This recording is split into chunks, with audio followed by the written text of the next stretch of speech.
I never imagined I'd end up in a battle with my HOA, but when they falsely declared my family farm was their public campsite and started constructing facilities on my land, I had no choice but to push back. What would you do if strangers pitched tents on your property and a crooked HOA president, backed by her judge husband, tried to snatch it from you? The roar of dirt bikes jolted me awake at 7 a.m. on a Saturday. I leapt out of bed, bewildered and furious. Who was tearing across my land? Slipping on my boots, I stormed outside to find 3 teenagers racing over my northern field, flattening the winter wheat I'd sown last fall. "Hey," I yelled, flailing my arms. "This is private land. You need to get off now." The kids halted, looking puzzled. One yanked off his helmet and pointed to a sign I'd never seen before, staked at the field's edge. It read, "Greenwood Estates Community Recreation Area." "The HOA lady said we could ride here," the tallest kid said. "She gave us the okay yesterday." My pulse raced as I marched over to the sign. It was new, professionally crafted, and driven deep into my soil. I'd inherited this 40-acre farm from my grandfather, who'd tended it since the 1940s, decades before the ritzy Greenwood Estates subdivision popped up next door 5 years ago. "I don't care what she told you," I snapped. "This is Dawson family land, has been for over 70 years. The boys exchanged glances, shrugged, and rode off without a fight. I ripped the sign from the ground and stomped back to my house, ready to dig into this mess. This wasn't the first time the Greenwood HOA had flexed its muscle against me, but planting signs and sending people onto my property? That was a new low. I called Mrs. Harper, the HOA president. She picked up on the 4th ring, her voice syrupy until she realized it was me. "Mr. Dawson, what's the issue now?" she asked, irritation seeping through. "You stuck signs on my land and told kids they could ride bikes through my wheat field." "That's the issue." She sighed. "Oh, I think you're mistaken again. That area's designated community space per our master plan. Check your deed." "My deed's crystal clear, Mrs. Harper." "You know that." She let out a theatrical huff. "The board disagrees. We have records showing that land was rezoned years ago. Talk to your lawyer before throwing around claims." She hung up before I could argue back. I stood in my kitchen, clutching my coffee mug so hard I thought it'd crack. My neighbor, Clara, the only friendly soul from Greenwood Estates, had warned me this might happen. The HOA had been eyeing my land for expansion ever since their community pool plan tanked last year. I spent that Saturday double-checking my property lines and snapping photos of the trampled wheat. The damage wasn't devastating, but the invasion of my space churned my stomach. My late wife, Emily, used to say that golden wheat against our blue mountain backdrop was the prettiest sight in the valley. Sunday morning hit me harder. Voice slots of them pulled me from sleep. Peering out my bedroom window, I saw at least 20 people unloading tents, coolers, and camping gear across my northern field. 2 guys were setting up a portable toilet near my irrigation ditch. I threw on clothes and raced outside, trying to stay calm despite my pounding heart. "Excuse me." I called to a family unloading chairs from a shiny SUV. "I'm sorry, but this is private property, not a campground." The dad, decked out in pricey hiking gear, frowned. "This is the Greenwood Estates community campsite. We booked it weeks ago through the HOA. I'm Tom Dawson. This is my farm. There's no campsite here." A woman approached, waving a printed map. "It's right here on the official community map. The HOA sent it with our confirmation." She pointed to a spot clearly marked as a campground in my land. More campers gathered, all with the same map, the same story. The HOA said this was theirs. "I get that you were misled," I said, keeping my voice even, "but this is my farm, not HOA property. I need you all to pack up and leave." "We paid good money for these spots," someone yelled. "Take that up with Mrs. Harper," I shot back. "Get your refunds from her." As the crowd grew restless, a black Escalade rolled up the access road. Mrs. Harper stepped out, pristine in white slacks and a pastel blouse despite the early hour. She scanned the scene, then flashed a smile, ignoring me. "Good morning, everyone. Is there a problem?" she chirped. "This guy says we're trespassing," the dad explained. She laughed lightly. "Oh, Mr. Dawson's just confused about the boundaries. This has been community land for years." "That's a lie," I said sharply. "Show me where I ever agreed to give up my land." Her smile tightened. "The agreement was signed in 2008, Mr. Dawson." The board has the paperwork. Now, let these folks enjoy their camping. I never signed anything in 2008 or ever. She turned to the campers. Please, enjoy your day. Mr. Dawson won't bother you further. She shot me a glare. Unless he wants to talk to our lawyers.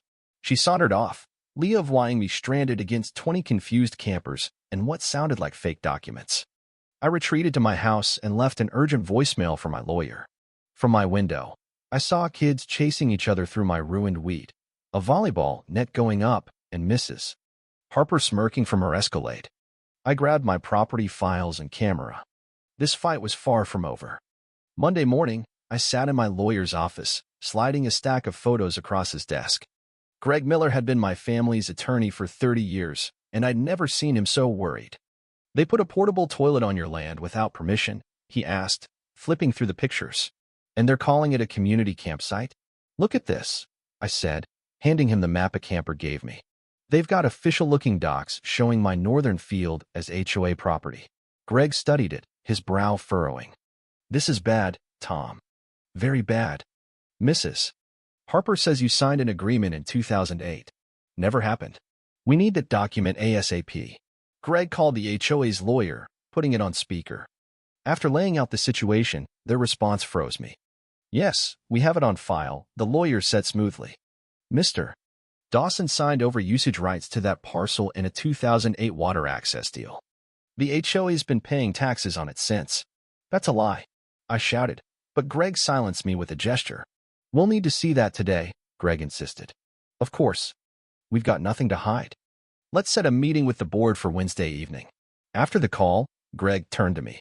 Don't confront anyone until Wednesday. Document everything, but don't escalate. If they've really paid taxes on it, this gets messy. They haven't, I said. I pay taxes on every acre. Then bring your tax records Wednesday. We'll prove it. Tuesday, I hit the county records office with Mrs. Carter, a clerk who'd known my family forever. She helped me dig through decades of files. Something's off, she said after hours of searching. There's a 2009 note about a boundary adjustment, but the backup paperwork's gone. My gut sank. Gone how? It's logged, but the documents aren't here. That's rare. Who last requested that file? She checked. Judge Harper's clerk, a month ago. Judge Harper, Mrs. Harper's husband. The puzzle pieces were snapping together, and they made me queasy. Wednesday evening, storm clouds loomed as I walked into the HOA meeting with Greg. The room buzzed with residents, many glaring at me. Mrs. Harper sat at the front with 4 board members, including Mr. Bradley, a retired banker whose land bordered my eastern field. We'd clashed before when his grandkids let their dog harass my chickens. We'll start with the Dawson issue, Mrs. Harper announced. Mr.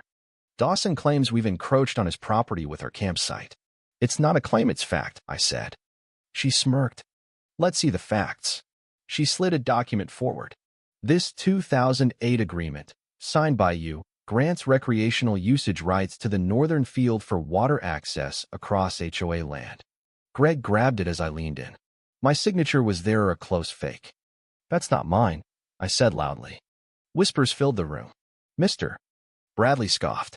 Accusing us of forgery, Dawson? That's bold.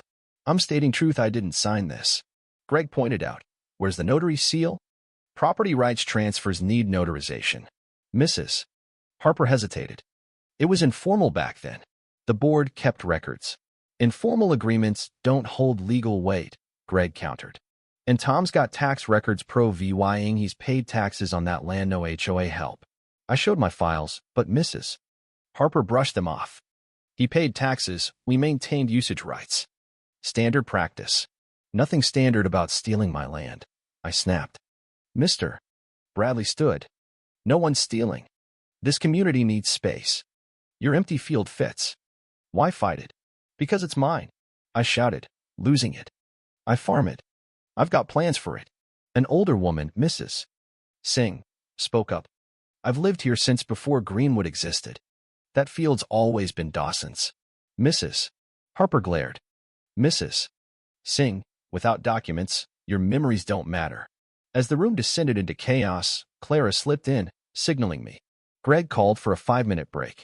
Outside, Clara whispered, Tom, they're not just after a campsite. I overheard Mrs. Harper with a developer the replanning luxury glamping cabins for premium fees. My blood ran cold. They're commercializing my land? She nodded. And Judge Harper's pulling strings to rush approvals. Greg shook his head.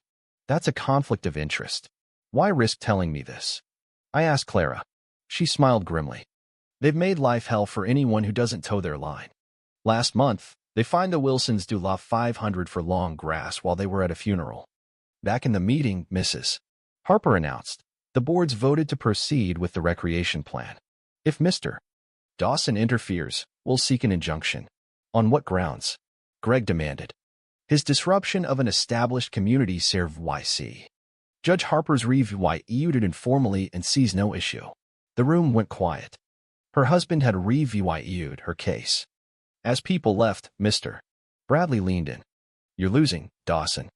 Our barbecues this weekend on the campsite, hundreds will be there, including officials. Stay out of it. Clara whispered.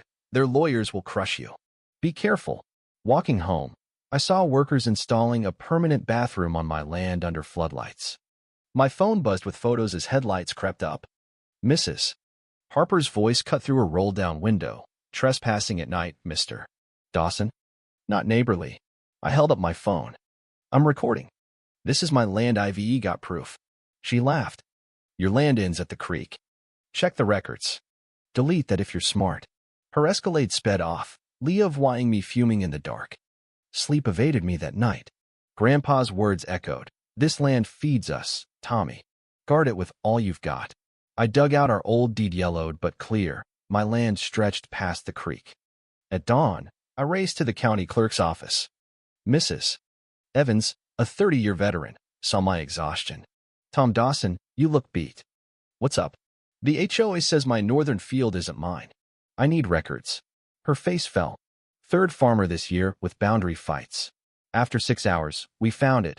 Maps altered 3 years ago, citing a vague municipal code 47.3.